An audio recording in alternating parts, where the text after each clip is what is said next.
कैलाश तो स्थिर हो गया,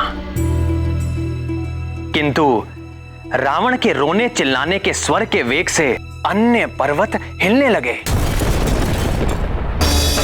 समुद्र में ज्वार आ गया, तीनों लोकों के प्राणी कांप उठे, इंद्र आदि देवता तक विचलित हो गए। रावण हमारे आराध्य महादेव के पैर के अंगूठे का एक हल्का सा दबाव भी सहन न कर सका। नंदी के द्वारा दिए गए श्राप से रावण को उसका दंड मिल ही गया था। रावण उच्च स्वर में आर्तनाद करने लगा। आर्तनाद के लिए संस्कृत में रू धातु है, जिसका अर्थ होता है रोना। हाँ, ठीक कहा। रोना, चीखना, चिल्लाना।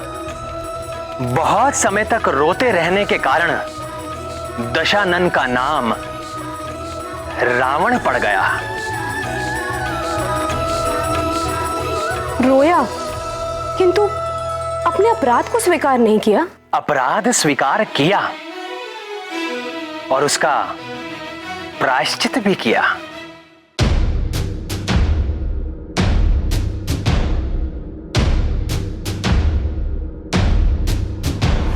जटाटवी कलज्ज्वल प्रवाह भावित स्थले कलेवलम्ब्य लम्बितां भुजंग तुंग मालिकां डमड्डमड्डमड्डमन्निनादमड्डवर्वयं चकार चंड तांडवं तनोतु नः शिवः शिवम्। जटाकटाह संभ्रम भ्रमन्निलिम्प निर्झरी विलोल वीचिवल्लरी विराजमान मूर्धनि धगद् धगद् धगज्ज्वलल्ललाट पट्ट पावके किशोर चंद्रशेखरे रतिः प्रतिक्षणं मम।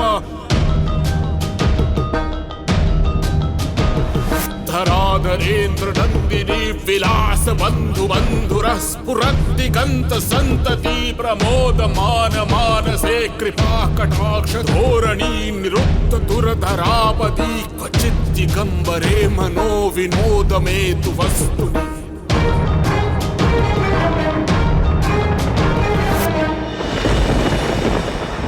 इस प्रकार से रावण को रोते हुए 1 सहस्र वर्ष बीत गए। नंदी के अपमान से भगवान भोलेनाथ रावण से कितना कुपित हुए होंगे। भगवान भोलेनाथ अपने भोले भक्तों की पीड़ा और अपमान को तनिक भी सहन नहीं कर सकते। तो फिर दीनानाथ भोले बाबा का क्रोध कैसे शांत हुआ है दीनदयाल? भोले भंडारी क्या कभी किसी से सदा के लिए रूठ सकते हैं? भोले बाबा तो जगत पिता हैं, वो कैसे किसी प्राणी के प्रति निष्ठुर हो सकते हैं?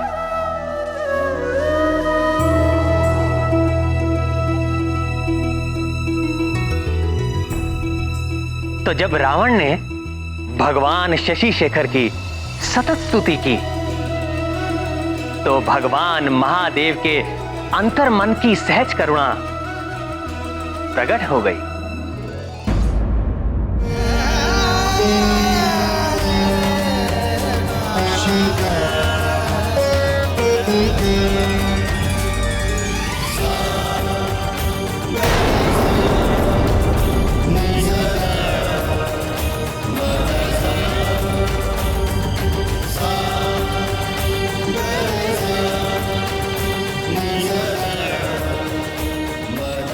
ओम नमः शिवाय। ओम नमः शिवाय। ओम नमः शिवाय। उठो दशानन। प्रभु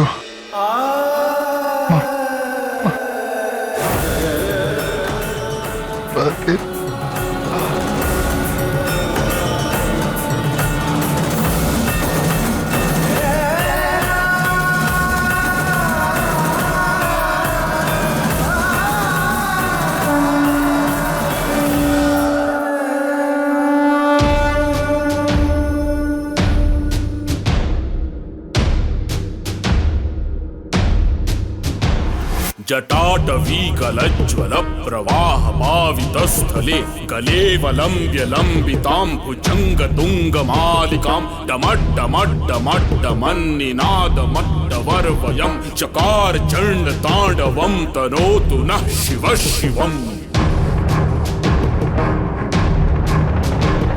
जटाकटाह संभ्रम भ्रमन्निलिम्प निर्झरी विलोल वीचि वल्लरी विराजमान मूर्धनि धगद्धगद्धगज्ज्वलल्ललाट पट्टपावके किशोर चन्द्रशेखरे रति प्रतिक्षणं मम।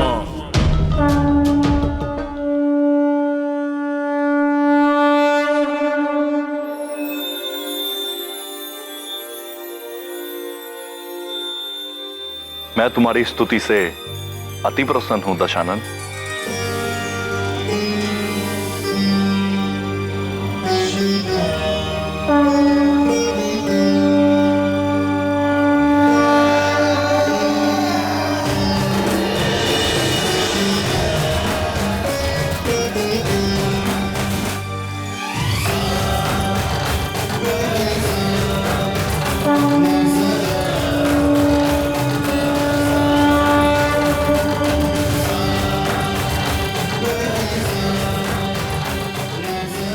यह चंद्रहास खड़ग अजय है और यह तुम्हारे शत्रुओं पर साक्षात काल बनकर गिरेगी, किंतु तभी तक जब तक कि तुम धर्म के पक्ष में रहोगे, अन्यथा इसकी अपराजयता जाती रहेगी।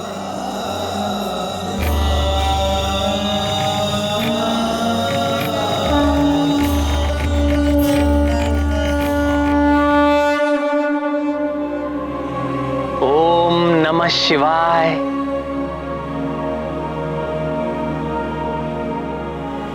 कितने भोले हैं भोलेनाथ। पिता के समान दंड भी दिया और क्षमा मांगने पर आशीर्वाद भी। ओम नमः शिवाय।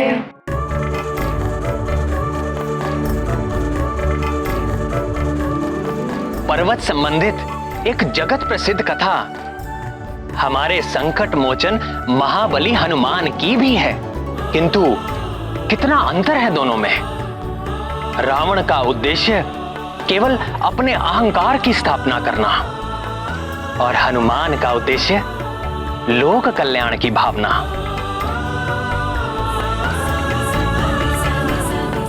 मन में एक प्रश्न उठा है प्राणवल्लभ।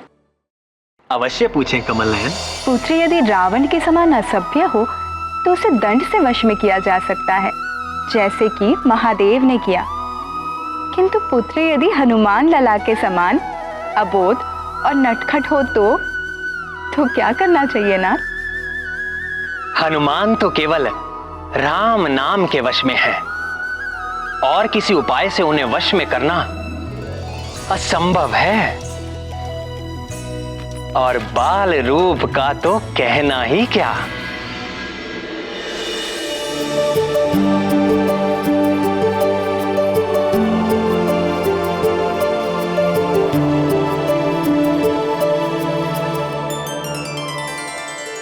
अब हमारे केसरी नंदन को तात की गोद में जाना है।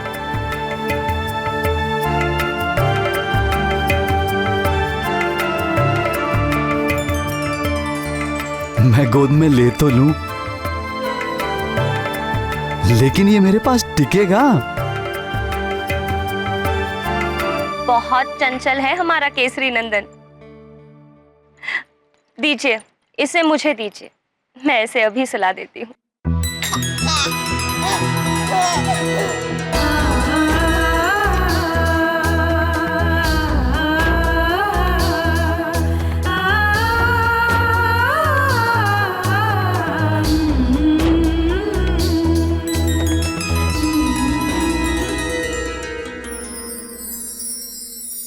आप सो जाइए।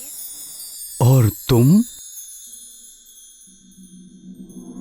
इसको सुलाने के बाद अभी जल्द ही सो जाएगा।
शिशु के जन्म व लालन पालन का कार्य महामाया ने माता को सौंपा है, किंतु पिता भी अपनी संतान के कल्याण व सुरक्षा के लिए निरंतर चिंतित रहता है, चाहे वो मनुष्य हो या देवता।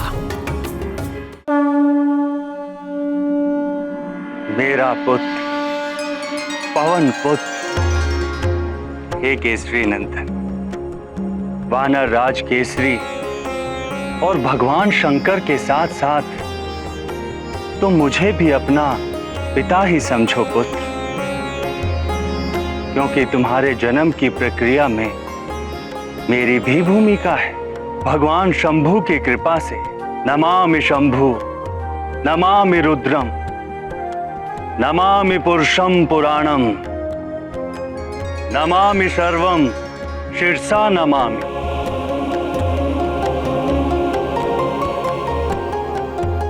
ये जो तुम्हारी चंचलता है ना पुत्र, ये भी मेरा ही गुण है। वायु का स्वभाव ही है कभी एक स्थान पर ना ठहरना, सदैव गतिशील रहना। वायु पुत्र होने के कारण तुम में ये चंचलता सहज ही चली आई है, किंतु तुम थोड़ा धीर भी धरो पुत्र, कैलाशपति भगवान शंकर के समान।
प्रणाम महाराज। किष्किंधा नरेश के बैठने की क्या व्यवस्था की? वो सामने ऊंचा आसन उन्हीं के लिए है और उनके निकट के 2 आसन उनके 2 सुपुत्रों के लिए है।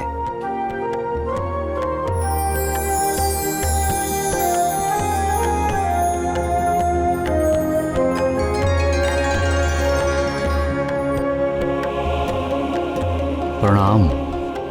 आयुष्मान भव।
प्रणाम। आयुष्मान भव। इस शुभ दिन की कितनी प्रतीक्षा की हमने। हम सब ने। बिल्कुल सत्य कह रहे हो पुत्र। पिता बनने की शत शत बधाई स्वीकार करो। आपको भी नाना बनने की बहुत बहुत बधाई हो।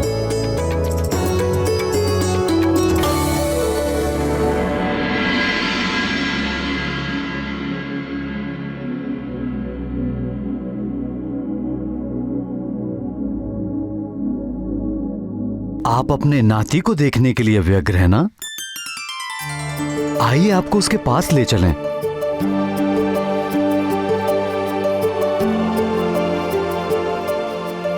महारानी, देखिए तो आपके पुत्र से मिलने कौन आए हैं?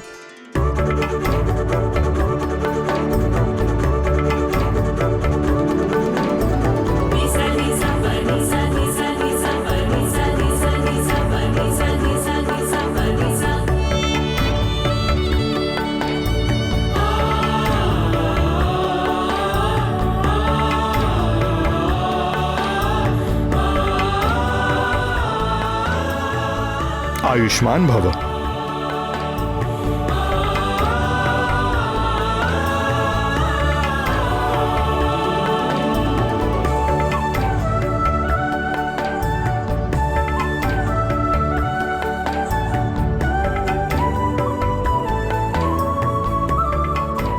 कितनी प्रार्थनाओं के बाद पाया है हमने तुम्हें। नाना है हम तुम्हारे।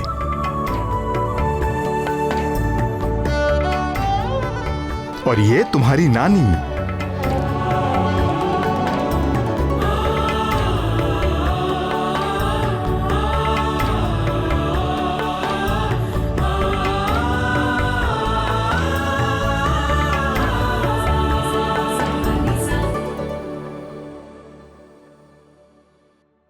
किंतु पुत्री अंजना, ये तो कुछ बड़ा प्रतीत होता है।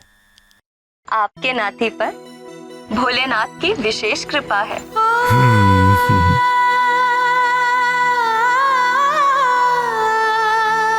प्रणाम। प्रणाम। महारानी जी, युवराज के लिए षष्ठी का काजल बन गया है।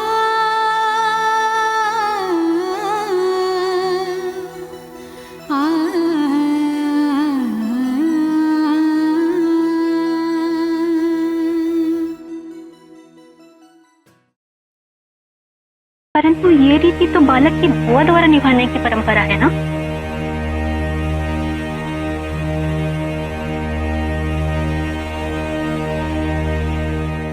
तो दाई माँ, आप ही लगा दीजिए काजल।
हमारी ओर से ये भेंट स्वीकार कीजिए।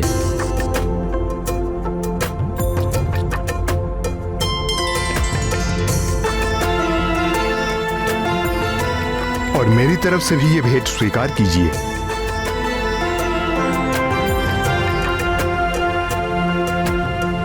अब शिशु को उछलने की प्रथा शिशु की नानी माँ द्वारा संपन्न कर लिया जाए।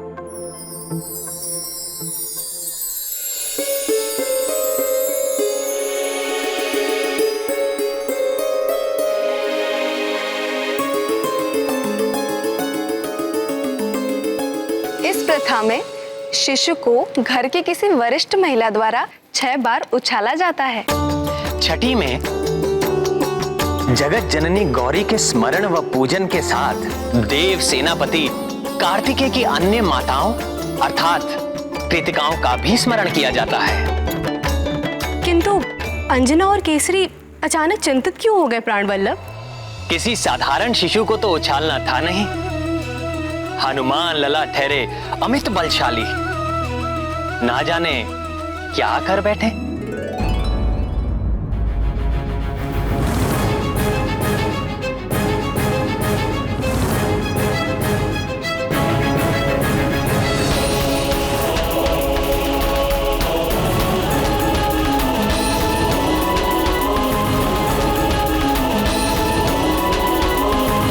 यदि आपकी अनुमति हो तो क्या ये कार्य मैं कर सकती हूँ?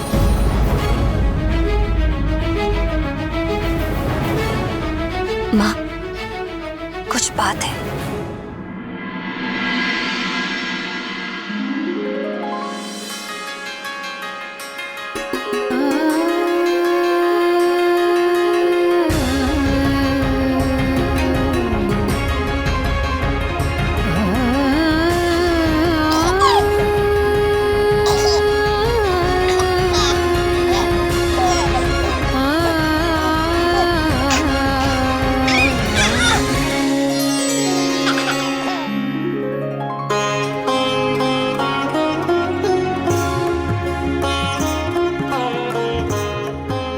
महाराज प्रणाम।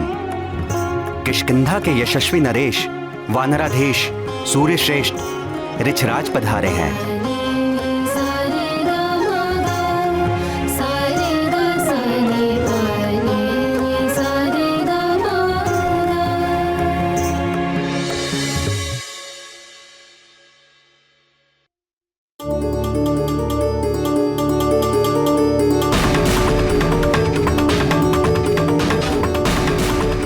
प्रणाम वानर श्रेष्ठ।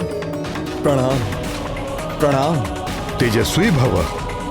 कपिस केसरी, पिता बनने की बधाई स्वीकार करें।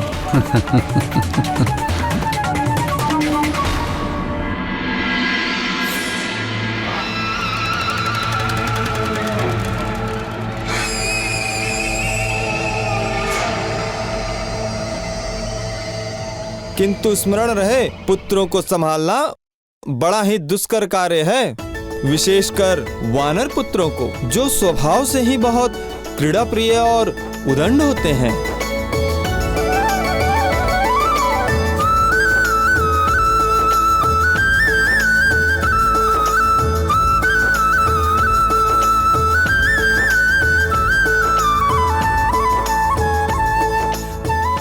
आयुष्मान भव।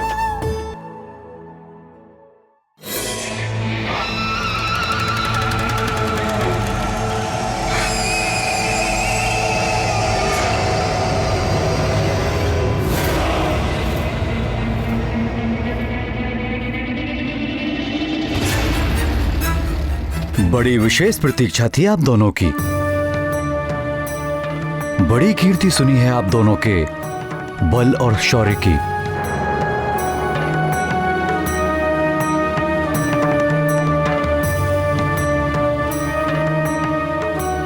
आइए।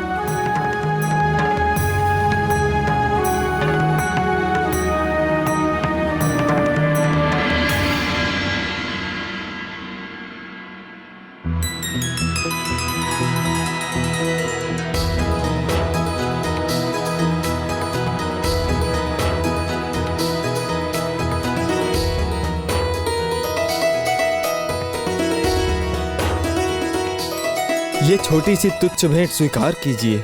आपकी उपस्थिति ही हमारे लिए बहुत बड़ा उपहार है।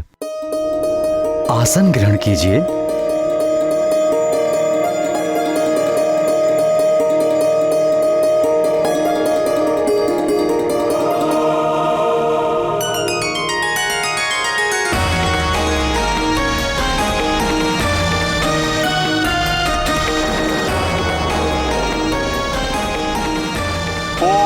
पवित्रा पवित्रो वा सर्वावस्था गतोऽपि वा यः स्मरेत पुंडरीकाक्षं स बाह्याभ्यन्तरा शुचिः।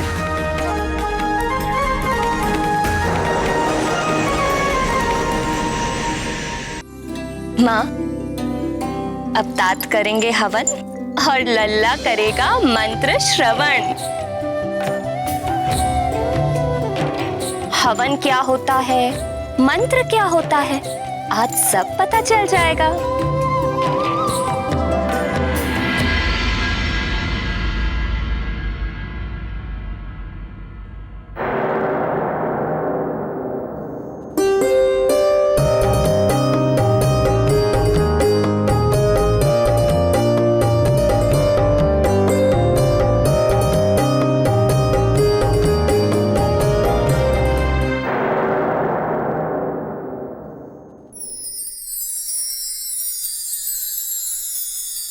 महारानी जी आइए।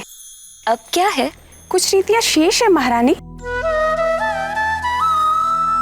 नहीं महारानी जी, युवराज इस रीति में भाग नहीं ले सकते।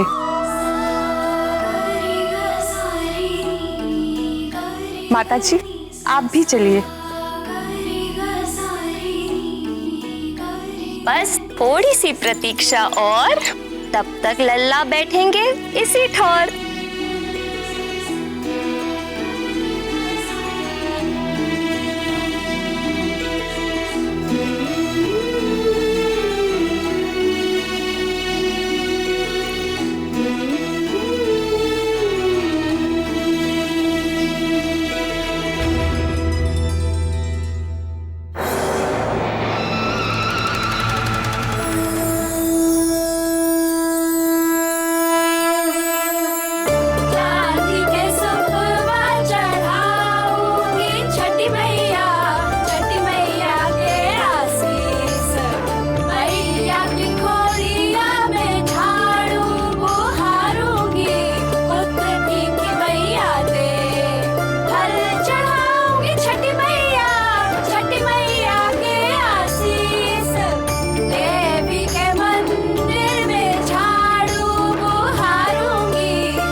अब हल्दी से हाथ की छाप लगानी है तुम्हें।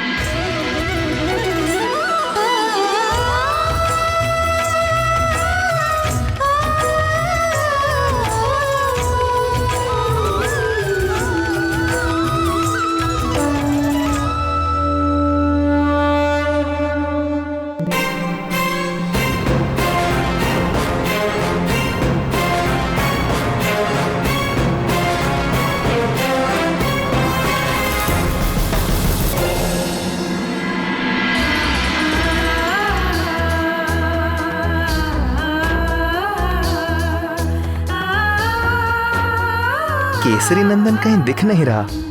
उसे देखकर मन में कैसा आनंद उठता है, कैसी शीतलता आ जाती है।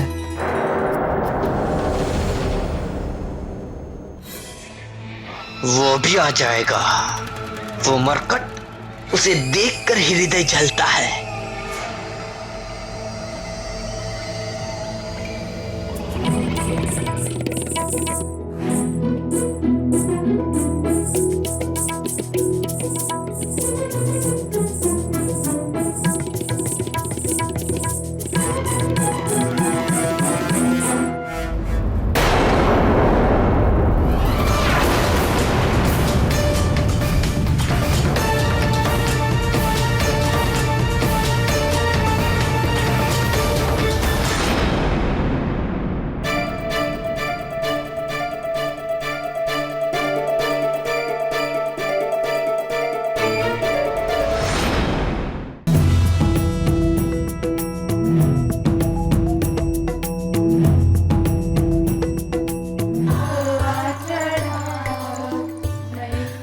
अब मिट्टी के इस कटोरे को पैर से फोड़ना है।